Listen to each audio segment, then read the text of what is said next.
Assalamualaikum warahmatullahi wabarakatuh. Alhamdulillah, wassalatu wassalamu ala rasulillah wa ala alihi wa sahbihi wa mawalah, amma ba'du. Allah Ta'ala fi ayatil karimah wa huwa asdaqul qailin. A'udzu billahi minasy syaithanir rajim. Bismillahirrahmanirrahim. Wa'tasimu bihablillahi jami'an wa la tafarraqu. Wa qala fi ayatin ukhra. Bismillahirrahmanirrahim. Wa minhum may yaqulu rabbana atina fid dunya wa ma lahu fil akhirati min khalaq. Al-ayah wa qala nabiyuna wa habibuna Muhammadun sallallahu alaihi wa alihi wasallam. Al-jama'atu rahmatun wa firqatu adzabun. Sadaqallahul adzim wa sadaqa rasuluhu wa habibuhul karim. Wa nahnu ala dzalika minasyahidin wa syakirin. Walhamdulillahi rabbil alamin.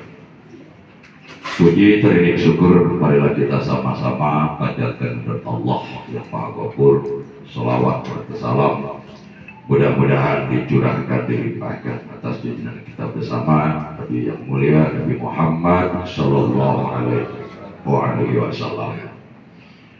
Ini mohon maaf sebentar saya buka amplop, tapi bukan mau ngitung isinya nih Pak, belum dikasih.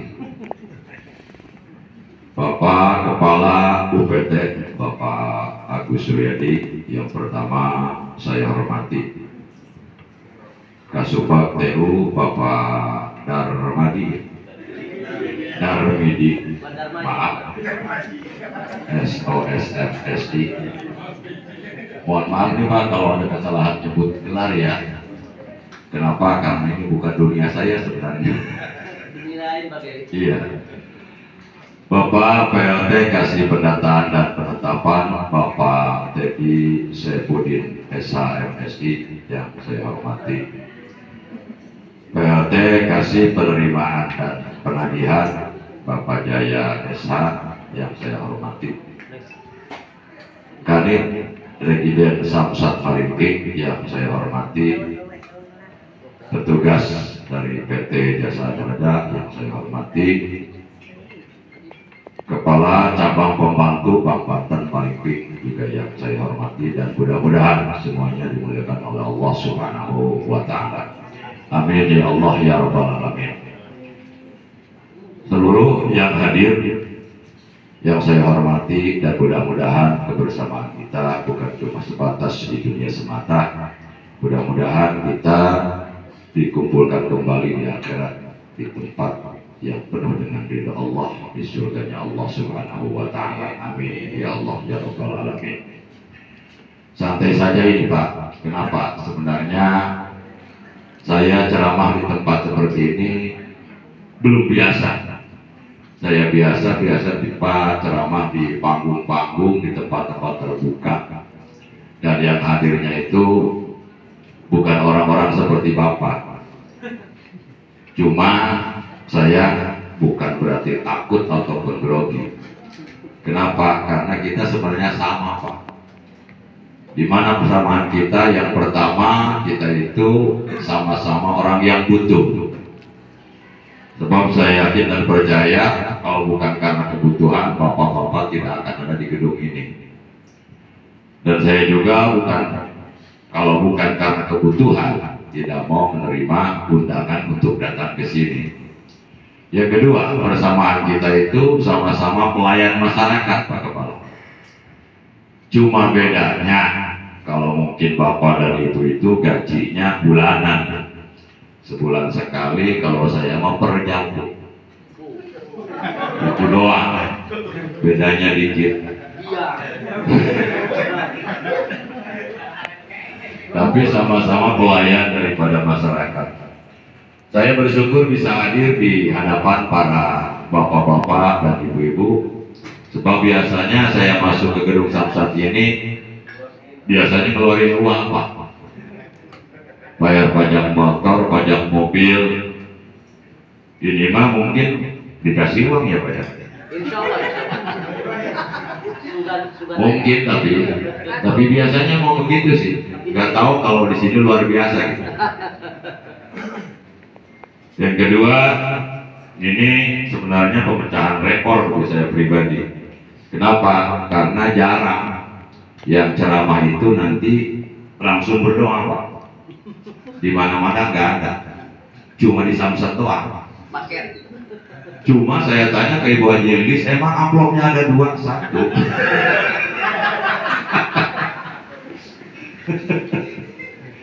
Jadi dalam dunia persamsaran ternyata banyak pekerjaan tapi gajinya cuma 1 ya. Maka saya doakan mudah-mudahan semua petugas yang bertugas di Samsat ini dicembarkan rezeki oleh Allah Subhanahu wa taala.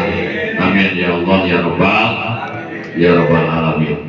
Ibu, bapak, hadirin hadirat rahimakumullah wa hadakumullah. Kita tentunya sebagai hamba Allah Subhanahu wa taala dalam rangka menjalankan tugas, tentunya yang pertama kita ingat adalah bahwa semua yang kita miliki adalah amanat dari Allah Subhanahu wa taala. Apapun itu semuanya adalah amanat. Maka ketika kita menyia-nyiakan amanat, kata Nabi besar Muhammad sallallahu alaihi wasallam, la imana liman la amanatalah. Kalau kata santri lah di situ kan la nabi jinis kepala. Artinya la imana itu sama sekali tidak ada imannya bagi orang yang tidak melaksanakan amanat yang diberikan kepadanya. Na'udzubillahi min dzalik. Ibu, bapak, hadirin hadirat rahimakumullah wa hadakumullah. Tapi dengan adanya kebersamaan, kekompakan, insya Allah amanat dan semua yang kita cita-citakan itu akan terlaksana dengan maksimal. Sebab apa? Nggak perlu dalil sebenarnya Pak Kepala.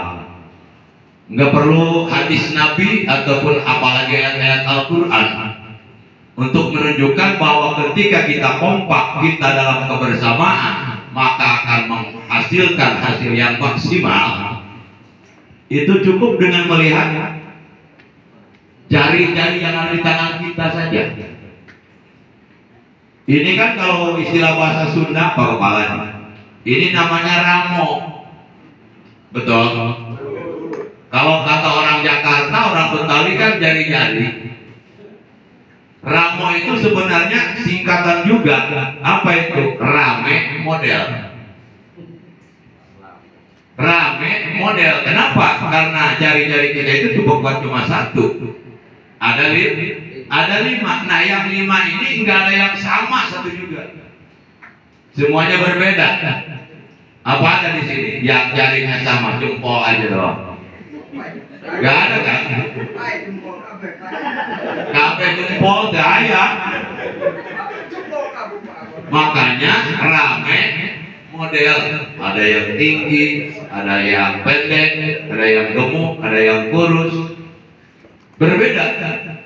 Tapi walaupun berbeda, tapi ada dalam satu tempat, dalam satu tangan. Rame model. Makanya kata orang Jakarta, walaupun rame model, jari-jari, jangan ribut. Jangan karena perbedaan pangkat, perbedaan gaji, sehingga dalam bekerja tidak maksimal. Itu aja. Karena apa? Karena kita itu saling membutuhkan. Saling membutuhkan Pak. Di sini yang paling atas kan Pak Kepala ya. Pak Kepala. Kalau diibaratkan dalam jari-jari itu ibarat jempol Pak Kepala. Kenapa diibaratkan jempol? Karena sesuatu yang hebat itu pasti pakai isyarat jempol Pak. Istri Bapak bilang di rumah, coba tuh sayur dicobain, enak enggak? Nggak perlu ngomong dia. Tinggal langsung aja kasih jempol. Mantap. Jadi segala sesuatu kalau sudah dikasih jempol itu hebat. Betul? Iya. Tapi ini jempol walaupun paling hebat, jari yang paling berguna, tidak bisa sombong kepada jari yang lain, Pak. Kenapa? Mari kita lihat bukti dan bila tamsil lagi sedang tamsil jual kawai. Bicara tanpa bukti jangan dipercaya. Kita lihat, ketika ini sang jempol mau menyalakan korek api ataupun gas, kurang Sunda nyetrekeun gas. Itu yang biasa bertugas nyetrekeun gas siapa? Jempol kan? Boleh dicoba, Pak. Kalau nggak percaya. Yang menyalakannya jempol, cetrek, tapi si jempol nggak bisa bekerja, nggak bisa nyalain itu gas kalau yang 4 tidak megangin itu gas, betul? Kenapa jempol bisa nyalain gas? Karena gasnya dipegang sama yang 4. Boleh. Jadi dipegangin sama yang 4, baru si jempol itu bisa nyalain gas. Coba kalau yang 4 unsur ini nggak bekerja sama dengan si jempol, pundung di kurang Sunda mah. Nu opatan pundung, hewan dia ke jempol, sewa sama jempol. Tuh si jempol mau nyalain gas, jangan dipegangin, bisa nggak? Bisa nggak? Ya nggak bisa lah, nggak bisa. Sama kita juga seperti itu. Tokoh masyarakat, ulama, kiai tidak boleh sombong.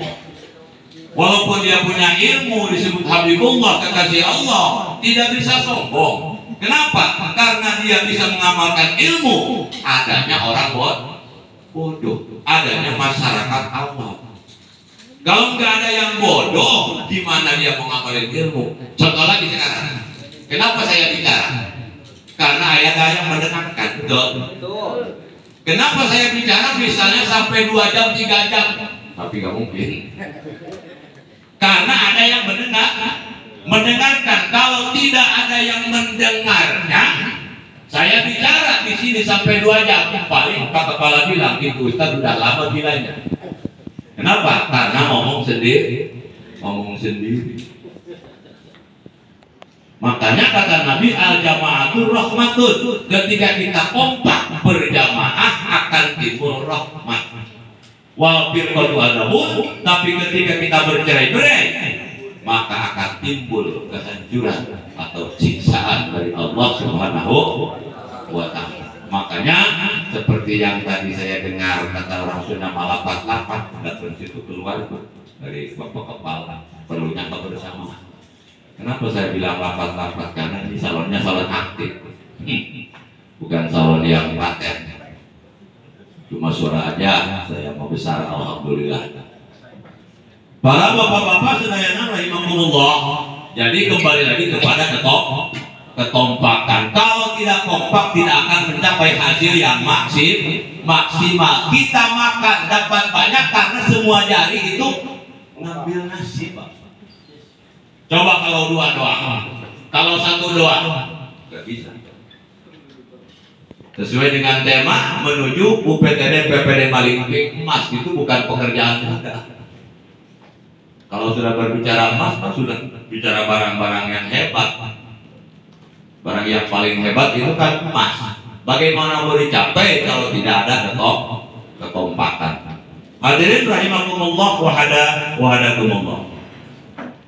Untuk mencapai segala sesuatu yang kita cita-citakan, tentunya itu diperlukan kemaksimalan. Sebenarnya yang namanya integritas itu sudah dicontohkan oleh Nabi besar Muhammad Sallallahu Alaihi Wasallam. Kenapa? Karena Nabi itu multi talent. Apa saja yang punya, apa saja yang lakukan. Dia sebagai kepala negara, dia sebagai panglima perang, dia sebagai tokoh agama, dan lain sebagainya. Dia sukses dalam segala bidang. Karena apa? Dia punya integritas yang tinggi dalam sifat Rasul, sidik, amanah, tabligh, fatonah. Itu sebenarnya integritas, Pak. Sidik, amanah, tabligh, fatonah. Jadi jangan dulu berbicara cerdas, Bapak. Jangan dulu berbicara pintar. Yang dikedepankan, dicontohkan oleh Rasul adalah sidik. Apa itu sidik? Benar dan jujur. Benar dulu, jujur dulu. Nanti akan timbul amanah. Apa itu amanah? Bisa dipercaya. Kenapa orang tidak percaya? Karena kita tidak benar. Karena kita tidak jujur, tidak transparan. Tapi kalau kita sidik, maka akan timbul amanah. Ketika orang sudah amanah, maka bisa tabligh, Pak. Artinya apa? Nyampaikan magahan batur teh didenge di urang Sunda teh. Dianggap kunaon urang ulah taku batur, pamajikan bikin ku anak teu didenge Bapak. Heueuh cik urang maimping mah ku pamajikan bae geus teu dianggap. Ku anak geus teu dianggap karena memang kita itu tidak benar, tidak jujur, tidak bisa mencontohkan, bisa berita, tidak bisa memberi contoh. Contoh Pak, maghrib kan biasanya kita ngaji tuh ke rumah Ustaz. Terus kita tunjuk tuh si anak, lo ngaji lo ke rumah Ustaz ngaji, tapi kitanya megangin HP doang, main TikTok atau main ludo. Ke anak bisa suruh ngaji lo ngaji berangkat sana udah maghrib ke rumah Ustaz, tapi kitanya lihat bola di TV, kitanya lihat TikTok. Kira-kira itu anak melawan apa tidak Pak? Anak zaman sekarang cerdas, dikasih telunjuk nih sama banyak, ngaji lu, dia tahu kalau telunjuk dikasih jempol bakal kalah, makanya anaknya kasih jempol, kalah bapaknya. Marah bapaknya, kurang ajar lu ngelunjak. Ditunjuk malah kasih jempol. Pakai ini, apa namanya?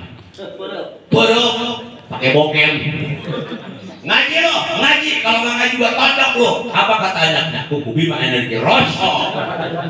Jadi dilelecek. Dilelecek.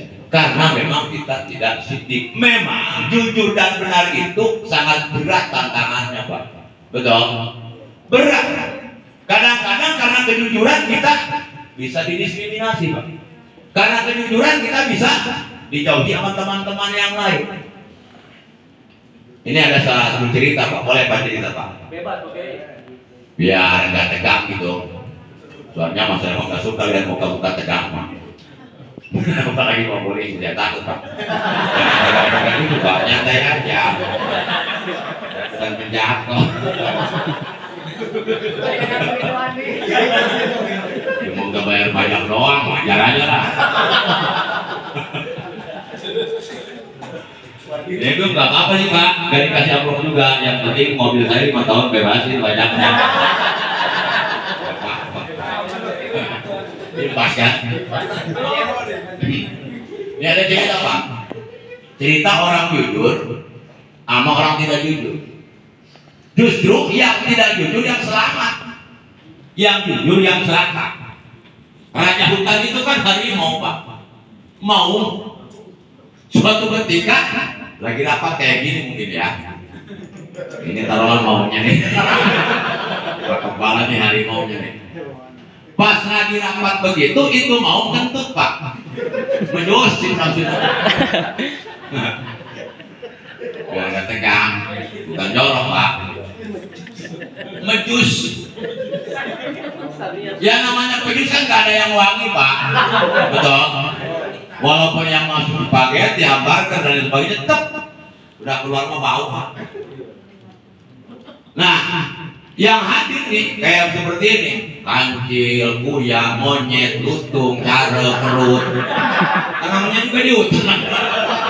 Apa juga ada Pak, bukan saya tunjukinnya ke perut, sama cara.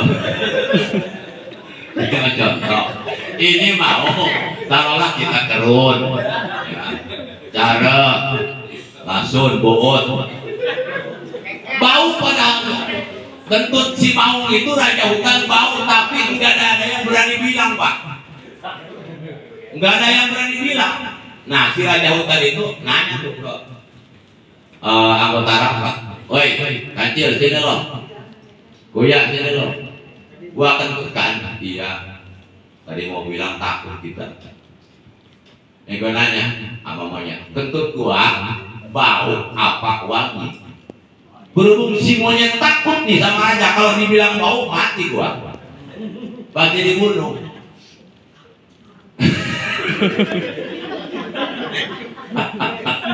Kata si monyet juga kok, kentut Raja Mak wangi, sedap, mantap.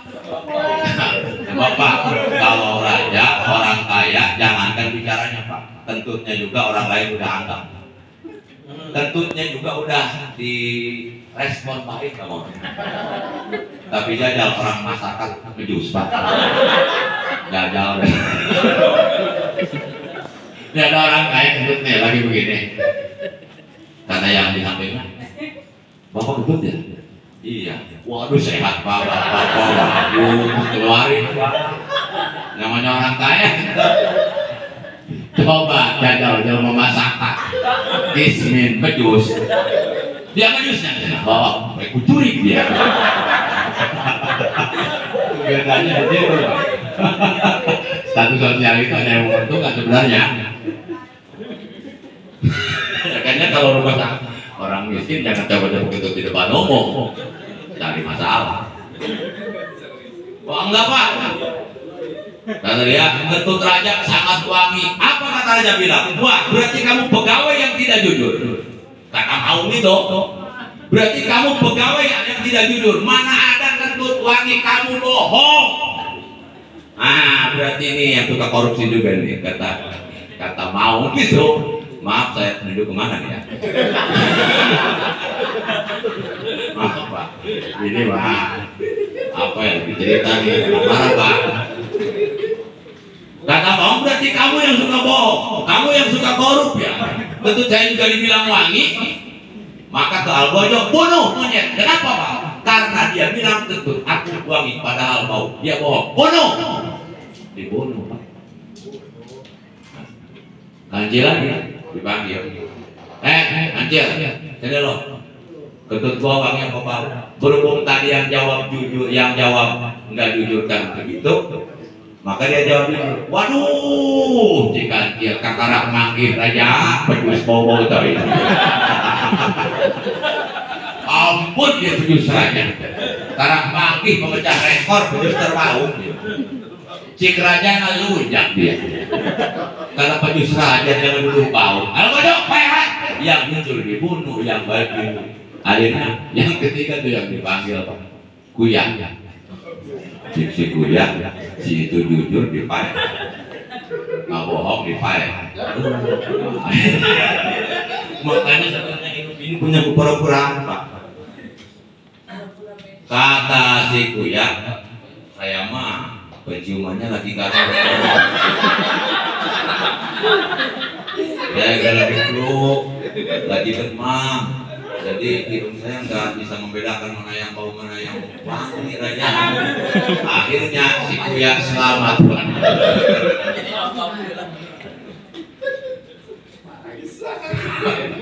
Maaf nih Pak, ceramahnya kayak gini ya. Yang penting ada hikmahnya kan. Yang penting pulang bawa amplop gitu aja. Pusing-pusing cari tema. Jadi sidik itu. Yang pertama kita mesti benar, baru nanti timbul amanah. Orang percaya Pak. Percaya. Ini saya masuk ke sini kenapa? Karena ada yang percaya ordal. Siapa ordalnya tuh? Bu Haji Lilis. Dia saudara saya. Tapi tetap aja saya mau bayar pajak mesti.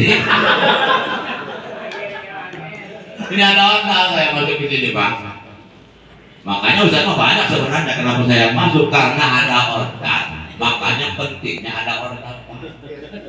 Kalau nggak ada ordal jangan coba-coba ibu bapak ngelamar pekerjaan. Jangan coba-coba, nggak bakal dapat.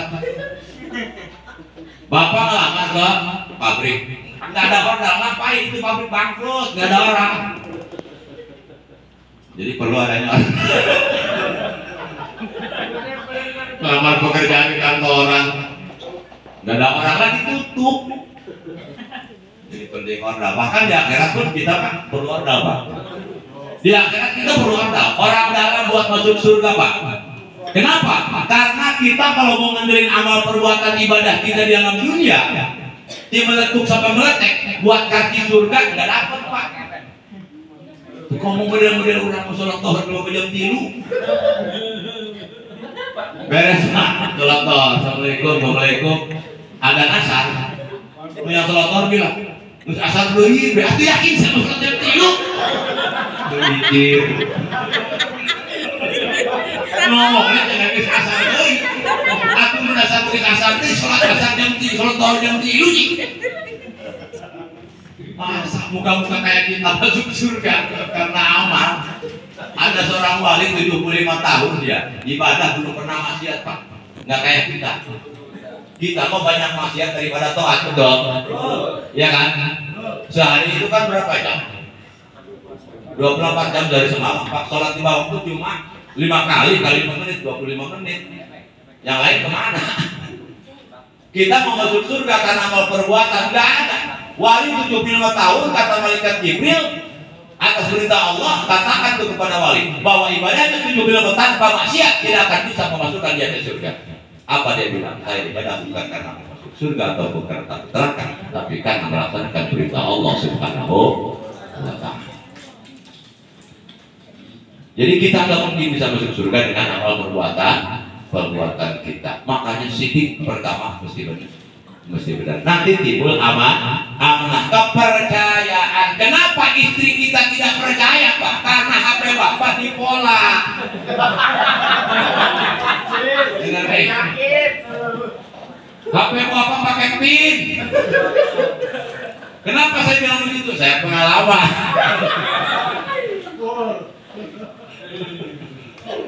Jangan cari-cari kecurigaan, Pak. Terbuka aja HP pakai PIN. Emang nyembunyi-nyembunyiin apa? Gini aja. Jangan dulu kepala. Misalnya nih, kita kan nyimpen uang dan semua dikasih ke istri. Kalau tersinggung itu bagus, Pak. Kalau ceramah nih, maaf nih Pak Polisi ya. Kalau ada yang ceramah terus hati kita tersentuh, tersinggung, itu bagus, Pak. Bagus itu, berarti orang normal. Sebab bengkel TV, bengkel radio itu waktu mau ngebongkar itu mesin TV, itu kan pakai tespen dulu, Pak. Kalau di tespen ada nyalanya aja dikit, pasti dia ada harapan untuk betul itu. Tapi kalau begitu dia tespen mati aja, udah buang, beli yang baru. Bapak juga orang dengar orang ceramah biasa pakai kebal, kasih buku polo, pakai kasih gitu. Oh, aku sekarang itu kan. No, tuh bilang ini, maaf pada saya keluar ya Pak ya. Gak apa-apa Pak Polisi, jangan tangkap ya. Katanya kasar banget. Yang mana? Kita nyembunyiin uang sebagian atau bagian dikit lah di kantong. Pas istri kita mau nyuci, kita lupa kan?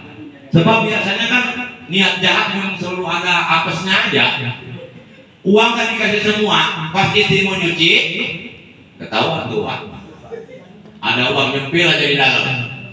Kata istri kan nanya ke kita, ini uang apa? Kata kita kan jawab, itu uang juri. Kenapa uang juri? Karena kakak ibu juri. Bapak majikan, ibu juri. Nah dari situ istri kita tuh mulai naruh curiga kan? Jangan-jangan suamiku begitu aja. Ya karena kitanya memang tidak amanah. Makanya ke kaum ibu jangan, walaupun bendahara, jangan taruh pelit ke suami lah. Ini uang gajian suami diberikan semua, mau beli rokok sulit amat keluarnya. Masa masih pakai apa namanya itu pengajuan. Nanti ya kerjanya kayak semangat nggak merokok Pak. Kalau suka merokok, tapi kenapa orang merokok kan walaupun ditakut-takutin sama dinas kesehatan pakai nama tuh, merokok membunuhmu. Kita isinya kan gitu. Oh jangan merokok aja kamu, no. Jadi di tulisannya merokok membunuh. Kata suaminya itu tuh, kalau saya tidak merokok membunuhmu. Liar-liar apa tengah rokok apa? Pusing. Terus kan ada gambar kok, ada gambar kan di rokokan, bibir yang pecah-pecah itu, bibir yang hancur lah. Kata istrinya, jangan merokok aja tuh, bibirnya kayak gitu tukang perokok mah. Apa bilangnya tukang perokok? Lu mah nggak tahu artinya. Ini karena saking nikmatnya rokok, bibirnya juga sampai nyerding-nyerding nih.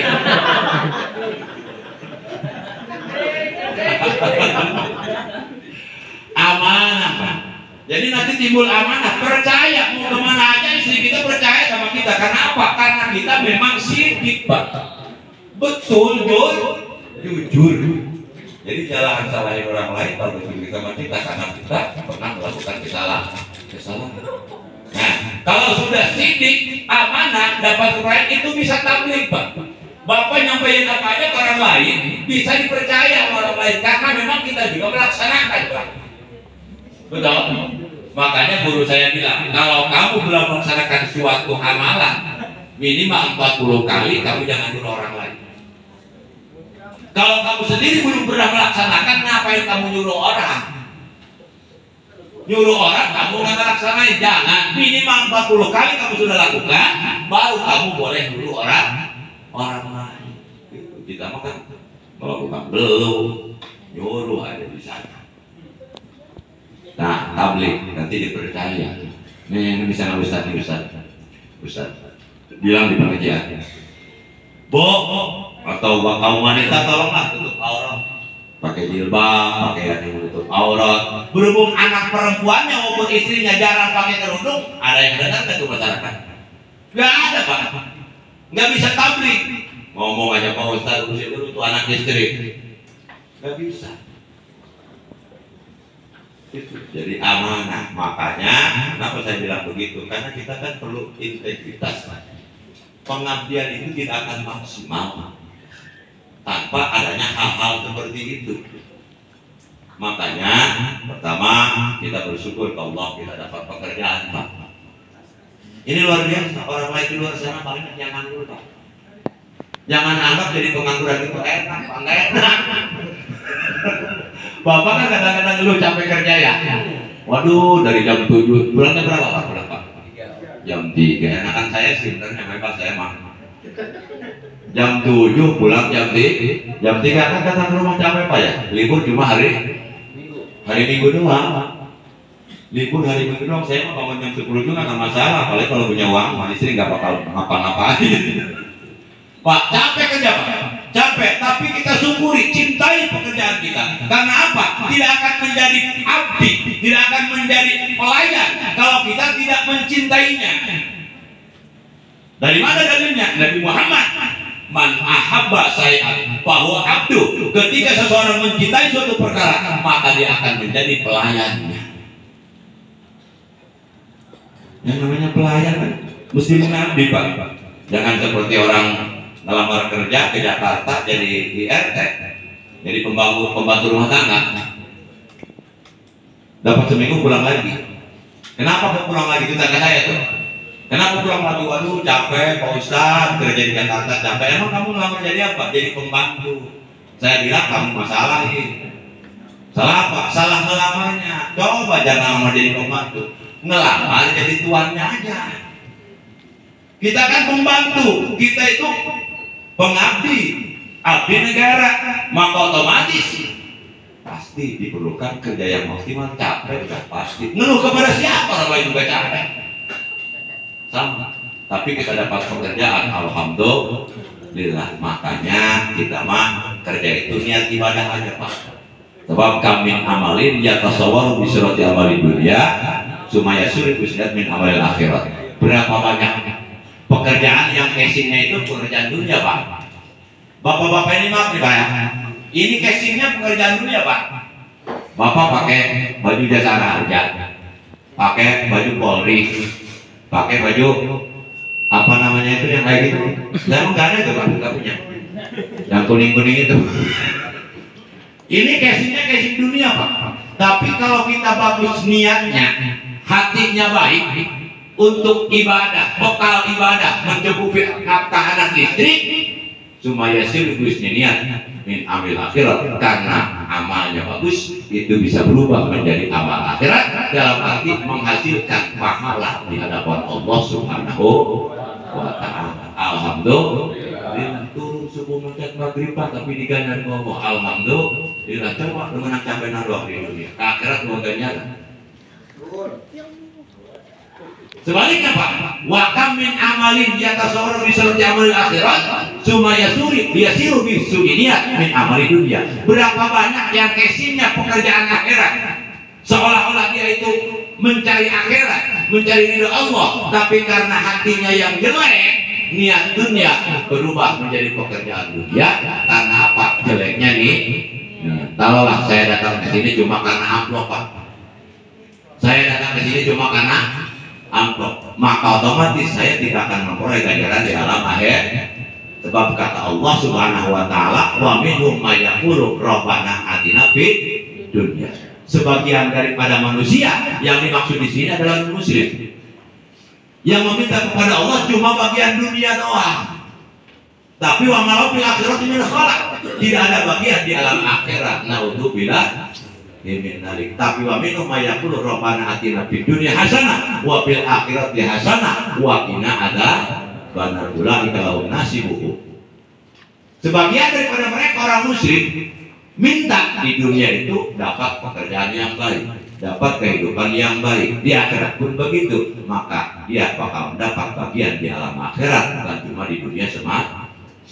Alhamdulillah. Jadi semangat kerjanya gitu aja, karena kita mencari ridha Allah Subhanahu wa taala. Bahkan Pak, kata satu hadis Nabi, kalau seorang kepala rumah tangga nih, model bapak kan kepala rumah tangga, malam-malam merenung aja gitu Pak, merenung, bingung amat, jadi sebagai duit, di bahasa Sunda dia mah nggak ada beras, bingung nafkah untuk keluarga, mana anak perlu biaya di pesantren, di sekolah, uang belum ada, gaji belum turun, bingung 1 jam karena memikirkan nafkah keluarga, itu bisa menghapus dosa 1 tahun. Alhamdulillah. Jadi kalau bapak banyak dosa, banyak aja menabung. Susah. Cukup banyak melamun, jangan tidur. Di semangat kerja itu ke situ Pak. Nah, kalau 3 faktor tadi sudah tercapai, sidik, amanah, tabligh, itulah disebut faktor. Nah, orang yang cerdas Pak, orang yang hebat, apalagi yang ASN, maka sudah terikat janji Pak untuk mengabdi kepada negara. Kita hianati janji berarti pengkhianat Pak. Sedangkan amanat itu sebenarnya dulu ditawarkan oleh Allah, bukan kepada manusia Pak. Kata Allah, inna aradna al-amanat ala samawati wal jibal. Kami pernah menawarkan amanat itu kepada langit, kepada bumi, kepada gunung-gunung. Pak abaina, tapi mereka menolak. Wasfakna, bahkan mereka khawatir tidak bisa melaksanakan amanah, takut. Siunun gunung apa? Siunun bumi mana dari amanah? Wahamilah insan, diterima oleh kita. Sedangkan innahu kana dzuluman jahula, manusia itu banyak zalimnya, banyak bodohnya. Yaitu kita. Amanat mau tapi melaksanakan tidak maksimal. Itu namanya pengkhianat Pak. Ini jangan susah-susah, kepala rumah tangga, kedudukan kita sebagai kepala rumah tangga. Kedudukan bahasa Sundanya apa Pak? Kadiukan. Kedudukan itu bahasa Sundanya kadiukan. Kalau untuk kadiukan berusaha imah Pak, pamajikan, anak, balapan. Kadiukan orang apa Pak? Ya orang kedudukan. Itu berat kepala rumah tangga tanggung jawabnya. Namanya juga kedudukan. Kadiukan. Kadiukan berusaha imah kan Pak? Iya. Terus RT, kedudukan sebagai RT berapa? Kepala rumah tangga itu didiukan oleh beberapa subunan itu. Lurah. Ini kepala wajar kalau gajinya beda daripada kita. Kenapa? Kadiukan karena punya masa berat tanggung jawab, makanya wajar kalau diwanti-wanti kepada kita untuk bekerja dengan maksimal. Yang utama Pak, kita itu perhatikan adalah Allah Subhanahu wa taala. Karena kalau dari Pak kepala, dari manusia kita bisa sembunyi Pak, tapi dari Allah kita tidak bisa sembunyi. Yang namanya pengkhianatan mau bukan di pegawai seperti ini saja Pak, ustadz juga banyak. Bukannya magahan ngaji sama santri, sama anak-anak di masyarakat, malah musuh. Sama pengkhianat. Bapak juga misalnya bukan hari libur malah musuh, apalagi pengkhianat. Jadi amanah dari Allah Subhanahu wa Ta'ala. Makanya akhlak sebenarnya, integritas itu kan akhlak yang terpuji, Pak. Kalau bisa dalam bahasa santri itu kan istiqomah itu, Pak. Istiqomah. Jadi dalam bekerja itu kita mesti istiqomah. Nah, istiqomah lempeng, Pak. Lurus. Sebab kalau jalannya lurus, jalannya bagus, walaupun muatan berat itu mobil cepat datangnya ke tujuan, Pak. Ini kan kayak Samsat kan ngambil pajak. Pajak itu kan nanti digunakan untuk berbagai macam pembangunan termasuk jalan, Pak ya. Kalau jalannya bagus kan mobil gitu walaupun muatannya berat, resiko kerusakan sedikit, Pak. Mencapai tujuan lebih cepat karena jalannya bagus. Tapi dia jalannya jelek, Pak. Jangankan muatannya penuh, nggak ada muatan juga, lama datangnya. Saya mau menghadiri undangan ke pojok, pelosok-pelosok di Cibali, itu bukan lama karena jauhnya, Pak, karena medan jalannya yang sulit. Ya mobil ngeser-ngesernya 2 meter dapur itu. Apalagi mobil dengan muatan yang banyak, jalan jelek, tanjakan, banyak tikungan. Itu kadang-kadang nggak nyampe tujuan, Pak. Karena potong, mobilnya musruk tuh, tanjak akibat terlalu banyak muatan, jalannya jelek. Maka begitu pun kita, ketika akhlak kita jelek, kita tidak punya integritas, kita tidak istiqomah dalam bekerja, jangan ngarep mau naik pangkat cepet, ya nggak cepet, kerja juga nggak becus, nggak benar, datang terlambat terus. Maaf yang sudah terlambat. Makanya saya mau bilang pegawai wajib, saya emang nggak mau jadi pegawai negeri. Kenapa? Waktu dulu sekolah juga saya mau pusing, mesti datang jam sekian, pulang jam sekian. Saya mau begini aja, bebas. Nah, kita datang jam sekian, tepat waktu, itu namanya istiqomah, akhlak yang bagus, Pak. Jangankan semua pegawai, sesama ustadz saya, kadang-kadang undang teman ceramah, sudah waktunya dia belum datang, jengkelnya bukan main, Pak. Ini udah waktu dia belum nyampe. Kurang ajar, amplop dikurangi nggak mungkin itu, begitu. Jadi itu aja, Pak, supaya kita bisa maksimal dalam bekerja, semangat dalam bekerja.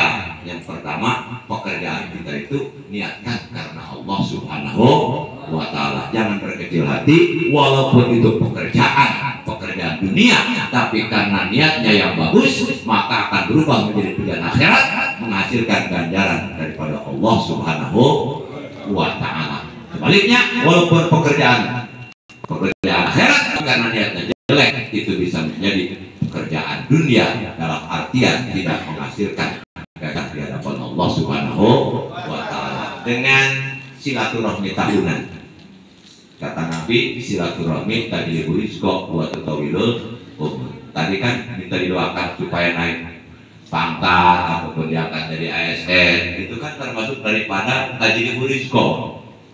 Apa itu tajribu rizqo? Bisa naik kepada rezeki, menghasilkan rezeki. Kalau sekarang mungkin gaji kita nggak seberapa, tapol jelasan dan naik. Itu bisa berkah karena silaturahmi, Pak. Banyak-banyakin silaturahmi biar dapat rezeki yang banyak. Kadang-kadang kita nggak percaya, sebenarnya saya percaya. Kenapa? Karena kadang-kadang orang kasih kerjaan itu kepada orang yang dikenal, Pak, yang sering bertemu. Itu kan rezeki. Iya, model hari ini belum tentu di rumah kita punya gogodong kan, tapi sekarang ada. Ini bukti. Rezeki kita itu wanita bakal ditambah oleh Allah karena banyaknya silaturahmi. Yang kedua, waktu tawilul umur, akan memanjangkan umur kita. Kenapa? Karena umur kita itu terbagi dua, ada yang mualaf, ada yang mutlak, Pak. Yang mualaf itu tidak bisa diganggu gugat, sudah dibadar itu, Pak. Misalnya nih, Pak Kepala sekarang berapa umurnya, Pak? 50. Kan umur kaprah, umur biasanya umat Nabi Muhammad itu kan sesuai dengan Nabi 63 tahunan ya. Jadi kalau sekarang misalnya ada yang di sini sudah 62 tahun, 11 bulan, 3 minggu, 6 hari sajong-jongan, itu kan 5 sajong-jongan kan? Maaf ini para yang udah tua. Jadi warning itu, hati-hati itu. Memang bisa jam-jamnya apa? Setengah hari ya. Itu kalau sudah ngobrol itu Pak tidak bisa ditawar Pak. Kenapa? Malaikat juga tidak bisa melihat. Kalau yang mu'alaf, malaikat juga tahu. Artinya bisa dinego Pak. Umur, nasib bisa dinego. Syarat yang mu'alaf apa negonya? Dengan banyak amal soleh, banyak sedekah, banyak berdoa, banyak silaturahmi. Mudah-mudahan termasuk ajal kita, umur kita juga yang mu'alaf Pak. Yang masih bisa dinego dengan perbuatan-perbuatan yang Pak, yang bagus, yang baik. Gitu. Kan ada satu cerita lagi nih Pak sebelum diakhiri Pak. Ada satu cerita nih. Ada hiji aki-aki Pak. Hiji aki-aki celok kumpulan jeung tetangana. Celok silaturahmi lah. Kan orang lain kan biasa ada malam apa pengajian di kampungnya kan. Dia mah nggak suka ikut, berjamaah jarang. Yang ikut. Pada suatu ketika dia dapat hidayah dari Allah zaman Nabi Musa ini. Dia ikut pengajian Nabi Musa. Pas ikut pengajian namanya murid baru kan banyak malunya Pak. Betul? Mau duduk di depan malu, di tengah malu. Akhirnya dia duduk di juru, di penjuru. Ternyata di situ ada yang basah. Gak suka bosan bujur. Pas dia duduk, ada kucing hitam gitu. Kucing hitam. Makanya ada mitos kan. Dulu itu kalau ada orang mati dilangkahin kucing hitam itu biasanya hidup. Itu betul, jangan dilakukan. Kalau ada orang mati dilangkahi kucing hitam itu pasti hidup. Apa? Kucingnya. Kucingnya. Itu ada kucing hitam melototin terus tuh sama kakek-kakek Pak. Sama yang lain mah enggak. Makanya dia nggak enak gitu. Kenapa itu kucing liatin gue terus ya? Sama yang lain enggak. Begitu beres pengajian dia nanya tuh kenapa diusap. Nabi, maaf nih, aku mau tanya apa itu tadi ada kucing hitam melihatin itu terus. Kenapa ya? Pertanda apa ya? Nabi Musa kan berdoa kepada Allah. Apa itu? Artinya karena kucing itu cuma liatin si kakek doang, yang lain tidak. Jawaban dari Allah, itu umur kakek-kakek cuma setengah hari lagi. Sajong-jongan deui Pak. Ya, Nabi Musa kan dia ayat itu dibedakan kumahanya. Ya kan dibedakan kakek ditiru. Dibedakan bae ana. Cik Allah ge eta ucik kata mun umur aki-aki eta mun sajong-jongan deui. Hah? Iya gitu. Geus kira balik dari itu berlobakan ibadah. Sebelum dia pulang Pak, door to door setiap rumah dia silaturahmi, minta maaf lahir dan batin karena jarang kumpul banyak dosa. Setiap rumah dia datengin, minta maaf, silaturahmi. Datang ke rumah ketemu sama istrinya yang nenek-nenek, dia langsung nanya, minta maaf ke istri. Emang kenapa kata istrinya? Kebiasaan di Pulau Tuna bari dia biasa kiai, biasa masuk dia mas nah. Dia bilang anak saya akan meninggal, sajong-jongan lagi. Sekarang jam 6 pagi berarti jam 12 saya meninggal. Dia masuk ke kamar, tidur di kasur. Sudah dia masuk. Lihatin jam aja, jam 7, tinggal berapa jam? Jam 9, jam 10, jam 11. Waduh, 1 jam lagi saya meninggal. Begitu jam 12 kurang 5 menit, Pak, 5 menit lagi umurnya tuh. Dia terpejam. Begitu terpejam, terdengar dari luar pedagang tahu bulat. Tahu bulat digoreng dadakan. Kata si kakek ternyata di dalam kubur ada pedagang tahu bulat ya. Karena apa? Dia ngira dia sudah meninggal Pak. Karena kata Nabi kan Nabi yang bilang umurnya tinggal setengah hari lagi. Sekarang udah pas jam 12 berarti dia udah meninggal. Ternyata di dalam kubur ada pedagang juga. Pas begitu pintu kamar terbuka isinya masuk. Kata si kakek, ampun malaikat munkar nakir jangan tanyain saya. Ini kita bukan nakir rumah, kami mau pemetikan rumah deh ini. Emang rumah kali udah tulus pakai, pun pakai mau nyarita kata rumah ini. Oh berarti Nabi nggak bohong.